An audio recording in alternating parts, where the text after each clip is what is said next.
Vamos a ver en esta oportunidad una cuestión bastante práctica, bastante teórica también, ¿no?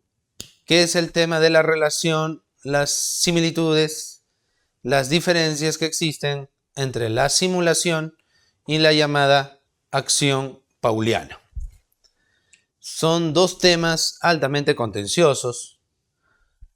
La carga procesal de los juzgados, de las salas civiles, tienen un porcentaje relevante de estos asuntos, no tanto de la simulación como de la acción pauliana. Pese a ello, pese a ser dos figuras teórica y normativamente distintas, en la práctica suelen confundirse. Y eso puede generar, como vamos a ver, algunos problemas bastante serios. Entonces, sin más preámbulo, vamos a ello. Empecemos con la simulación. La simulación implica, en primer lugar, un negocio o acto, ¿no es cierto?, aparente. Si se quiere, también podría usted llamarle ficticio.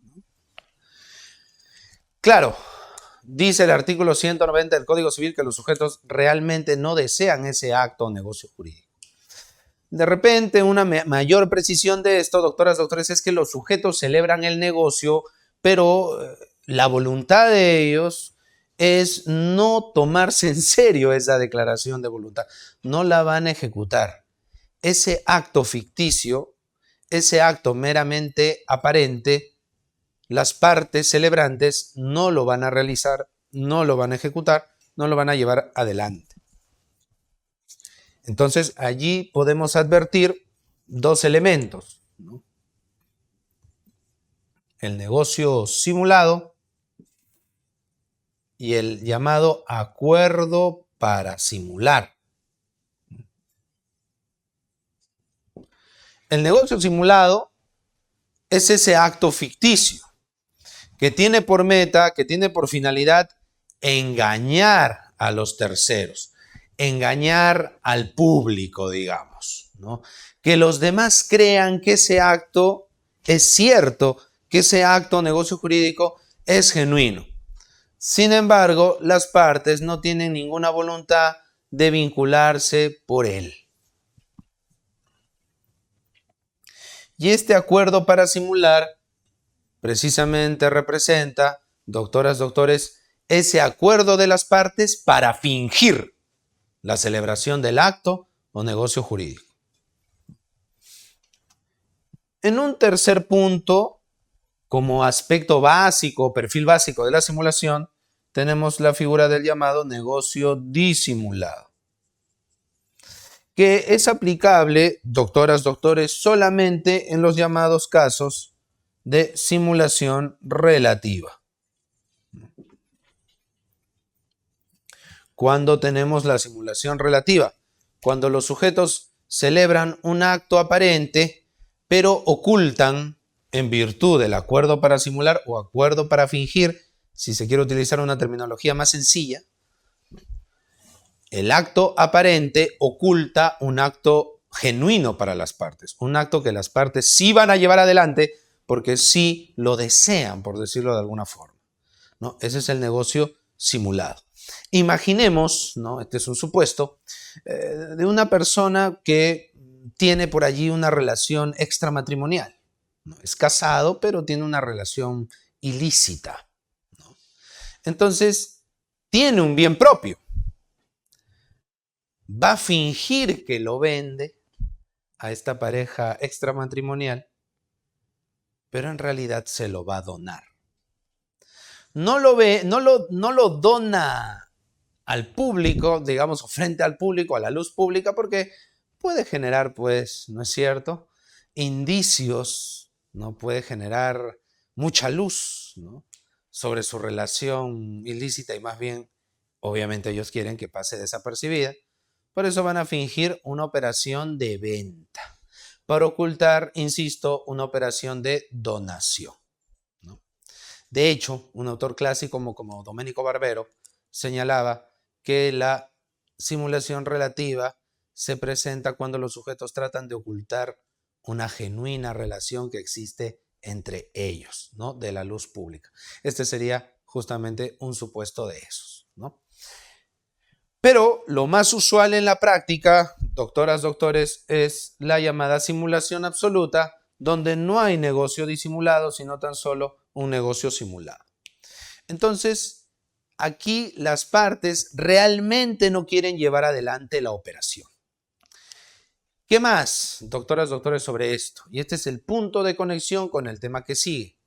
La simulación en la práctica suele ser realizada no tanto para fines, entre comillas, personales, como el que acabo de referir en el ejemplo de la simulación relativa.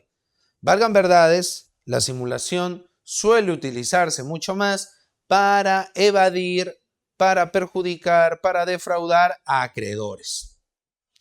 El deudor no quiere pagar, el deudor tiene problemas para pagar y quiere evitar que su patrimonio se vea expuesto a acciones ejecutivas de un acreedor. Frente a eso va a fingir, ¿no? Va a aparentar que dispone de sus bienes en favor de terceros. ¿Para qué? Para que cuando los acreedores planteen acciones ejecutivas, estas fracasen porque ya no van a encontrar ningún bien o pocos bienes en todo caso a nombre del deudor, porque este pues fingió que los había transferido. Entonces los acreedores, evidentemente, y así lo indica el Código Civil, van a estar legitimados para solicitar la nulidad por simulación. La tesis de los acreedores, ¿cuál es? El deudor ha fingido que ha transferido sus bienes cuando realmente no ha habido ninguna operación real de transferencia. Entonces los acreedores impugnan, doctoras, doctores, los acreedores cuestionan un acto fingido, ficticio. Fingimiento, engaño que tiene por finalidad frustrar, trabar, entorpecer las acciones de cobro de los acreedores, que van a pedir, insisto, la nulidad de ese acto simulado, de ese acto ficticio. Por otro lado, tenemos la llamada acción pauliana.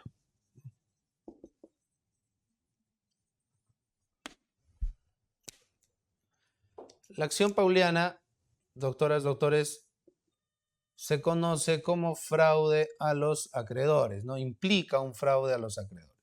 Pero lo que ocurre es que en realidad esta idea es el factor de conexión con la simulación.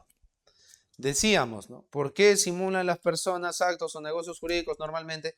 Para perjudicar el cobro de acreencias. Pues eso precisamente pasa aquí también.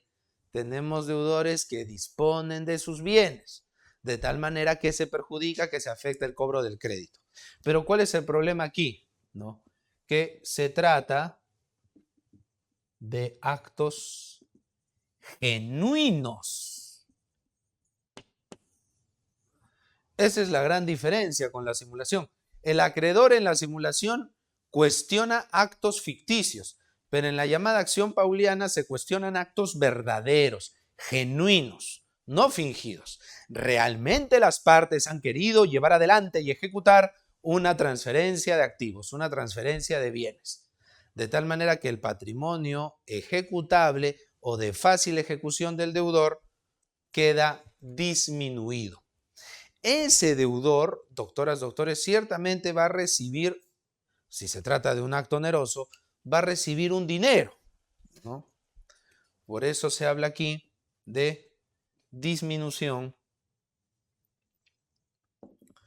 de patrimonio de fácil ejecución.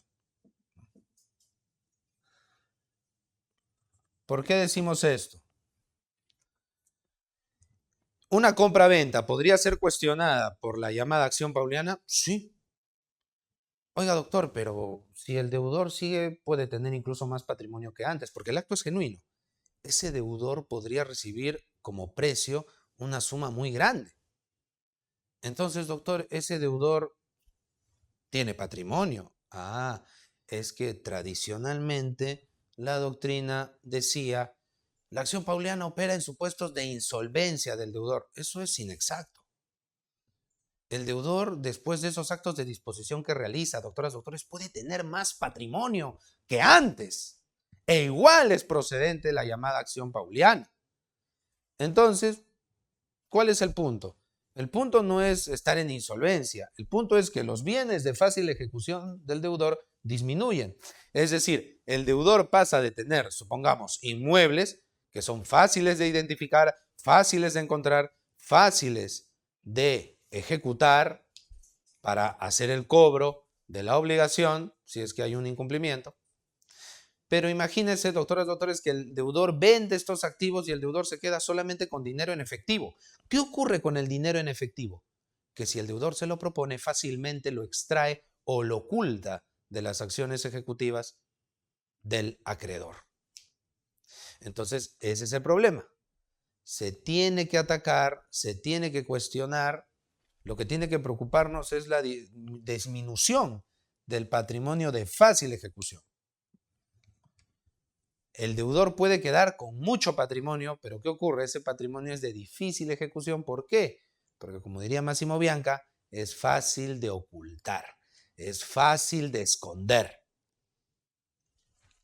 Vistas así las cosas, doctoras, doctores, en la simulación, ¿qué cuestionamos? Un acto ficticio. En la acción pauliana, ¿qué cuestionamos? Un acto genuino, un acto verdadero. Como punto de cierre, ¿qué hay que recordar aquí especialmente? Que si con la acción pauliana yo voy a cuestionar un acto oneroso, ¿ya? Aquí tenemos que ver diferentes requisitos. Si el acto es oneroso, ¿qué tengo que acreditar? La mala fe del adquirente. Que ese adquirente sabía que con esa adquisición se perjudicaba el cobro del crédito. Se iba a complicar el cobro o las posibles acciones ejecutivas del acreedor. Ese adquirente tenía que estar o tendría que estar en situación razonable de conocer esas afectaciones que va a sufrir el acreedor o saberlas derechamente, ¿no? Probar esta mala fe, como se comprenderá, no es tarea sencilla, porque tendríamos que demostrar que ese tercero conocía la situación de las deudas y los activos del deudor transferente, ¿verdad? Entonces es difícil. Aquí, cuando el acto, precisamente porque son varios puntos los que se tienen que discutir, aquí el proceso es de conocimiento. Cuando hablamos de un acto oneroso. Si hablamos de un acto gratuito, doctoras, doctores, no es proceso de conocimiento, es proceso sumarísimo. ¿Por qué? Porque cuando el acto de disposición del deudor es gratuito, se tiene que acreditar la mala fe del adquirente. No, la buena o mala fe del adquirente a título gratuito no interesa. Doctoras, doctores, lo único que se tiene que discutir es si el deudor tiene bienes suficientes de fácil ejecución para responder por la obligación. En conclusión, usted, doctora, doctor, cuestionaría un acto de donación de su deudor como simulación. Evidentemente eso sería sumamente impráctico, porque el proceso aquí es de conocimiento siempre.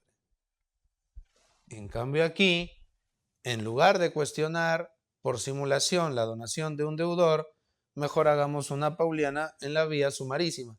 Es muchísimo más práctico y más sencillo si es que con esa donación el deudor se queda con bienes insuficientes, paréntesis, de fácil ejecución, para responder por sus obligaciones.